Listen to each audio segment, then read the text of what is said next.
Hello fellow book readers, my name is John, and today I want to start my top 50 short stories list. So, I talked about in November how I was reading a bunch of short stories and my love for short fiction, and how I was going to make a top 50 short stories list, and I have made that list. Okay, so when I reveal my top 50, I'm actually going to do it in five groups of 10. So today we are going to reveal number 50 through number 41, and then the next video will reveal 40 through 31, and then 30 through 21, and then 21 through 11, and then finally 10 through 1. That is how I plan to do it. It's going to be 5 videos. I think they'll all be very exciting, and I hope that you guys find something that you are interested in. And I'm just going to give a short summary from each book. Try to keep it as non-spoilery as possible. Not book, story. Try to keep it as non-spoilery as possible.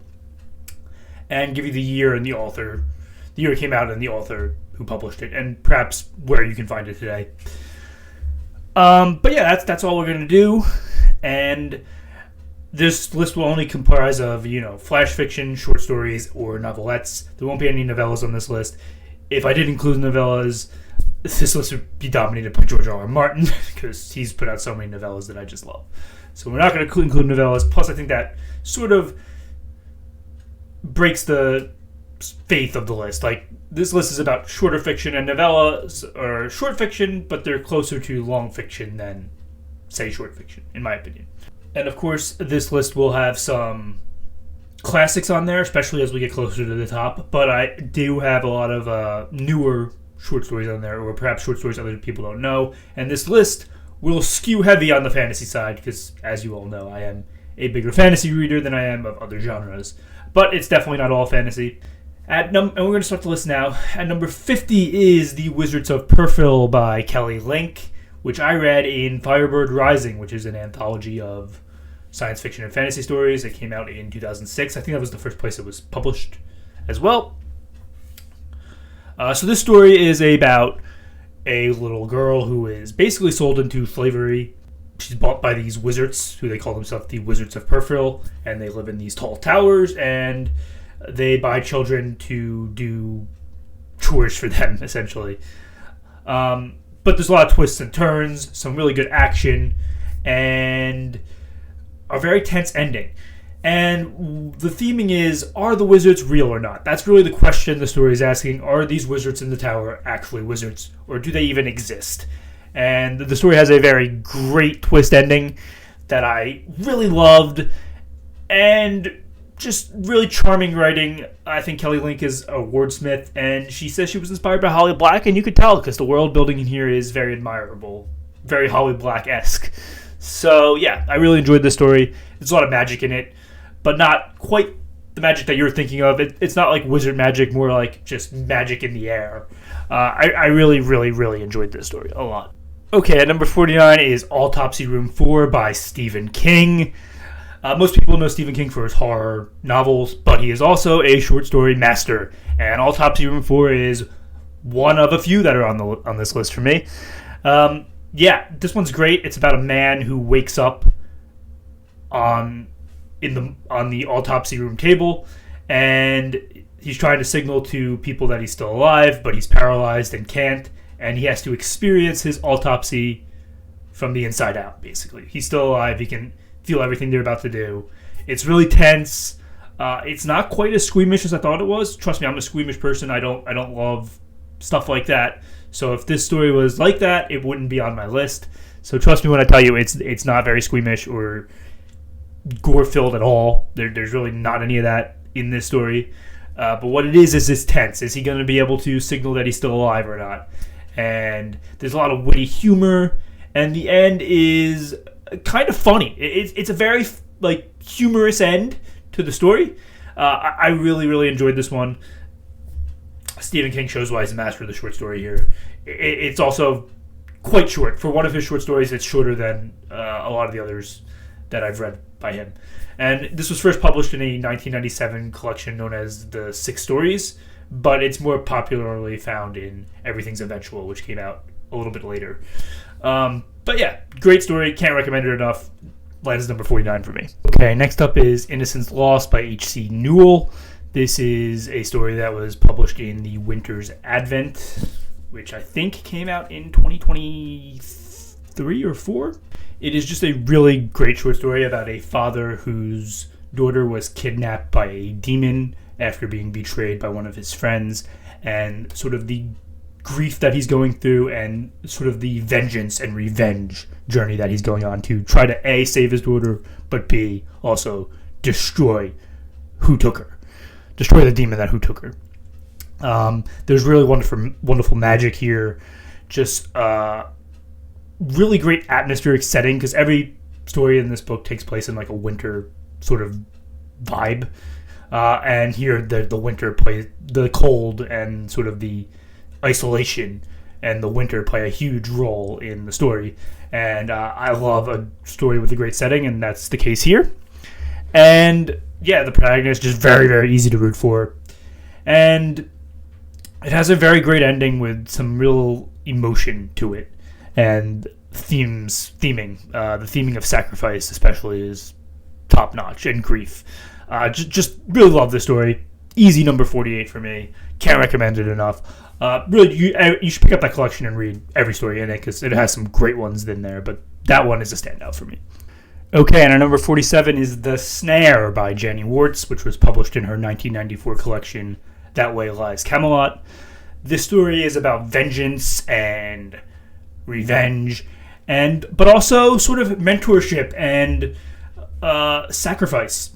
And the main crux of the plot is this wizard has trapped his apprentice in sort of this other dimension where he's getting tortured and whatever for years and years, and of course that wizard is now seeking revenge on his master,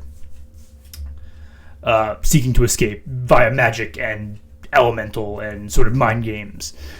But there's a great twist ending, and yeah, I just really, really loved it. It's a very, very short story, but it packs that punch that Janny Wurts sometimes knows how to do. Not sometimes, always knows how to do, where she is just like a great world builder, especially for fantasy. And yeah, no doubt this one has some great world building in it, despite how short it is. Can't speak it up enough. Really love it. If you're looking for a revenge story, The Snare is perfect, and it's very, very short. Okay, next up is Tale of the Snowbeast, which is also by Janny Wurts and published in her 1994 collection, short story collection known as The Tales of Camelot. No, That Way Lies Camelot. Sorry. This story is about an elf tribe, and it focuses on an elf called Skyfire. And this tribe is both being driven back by humans who are now being driven into their forest to like get the land and make it their home. And also, they are sort of dying of hunger because the game is being eaten by humans. So it's about this elf called Skyfire who is both hunting for game, but also trying to avoid the humans and solve the problems of her tribe all at the same time.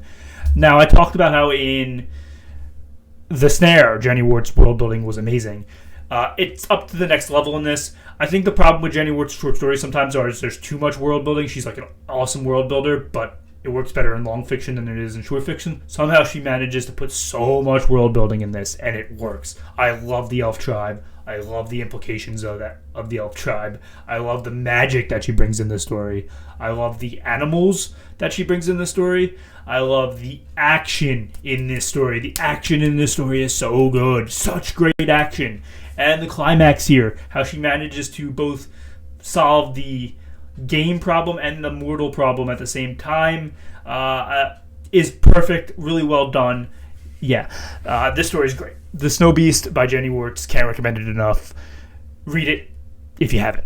Okay, next up is a classic, The Wish by Roald Dahl. First published in his 1953 short story collection titled Someone Like You. This is sort of a flash fiction piece. It's very short. I think it's like under 1,000 words, maybe 1,500. It's about this child who is trying to make his own imaginary adventure, and he figures he can get a puppy if he can dodge all the snakes on his carpet. Of course, there are no real snakes on his carpet. There's just black spots on his carpet, and the black spots are the snakes. He has to stay on the yellow spots. And of course, he struggles to do so, and it sort of ends in a cliffhanger where we don't exactly know what happens. I don't always love that, but here it really, really works. Yeah, I really enjoyed this one. The imagination here was top notch. It gets you into that sort of childlike wonder, a child's imagination, how deep it can go, how they can make fun out of anything. But at the same time, it's dark and suspenseful, and leaves you in wondering if the child is okay or not at the end. And yeah, just really great story, really great theming, and I just think it really works. And it's classic for a reason, and I think it's classic that still holds up today. And number 44 is The Lteromance by Ken Liu, which was first published in his 2016 short story collection, The Paper Menagerie and Other Stories. This story is a heartbreaking, sad, tragic story about a lonely American child, who befriends an older Chinese man and his son. And she goes to his house and she learns all these old stories, and she learns about Chinese culture and fortune telling and stuff like that. And the fortune telling is called Lteromance, and it's sort of this magic, and it's really interesting and mind-boggling at the same time. There's a lot of wonder there, and I really loved it. But the end is sort of tragic, and because her father is our main character, the American girl's father, is a member of the CIA. So yeah, there's a lot of betrayal going on in here and stuff like that, and it just ends so tragically. This one will make you shed a tear, but it's really, really good storytelling. Ken Liu is a master of the short story, and this one is one of my favorites of his. Just really loved it. Really great main character and storytelling here, and a great twist. Okay, at number 43 is another classic. We're going to Rip Van Winkle by Washington Irving.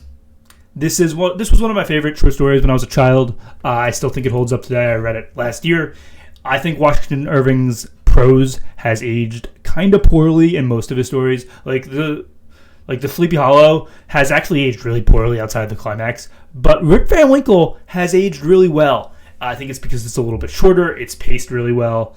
I think the theming of the story is still top notch. It's of course about a Dutch-American villager who gets tired of his wife and has a night out drinking and falls asleep and climbs a mountain, falls asleep in the mountain. And when he wakes up, he is like 100 years old. So it's insane. He just ages like 80 years in one night, and he doesn't know what to do with himself. He thinks he's dreaming, but he's not dreaming. He meets a bunch of dwarfs, and it's really strange. But he goes back to his village, and it's completely changed. The world has changed.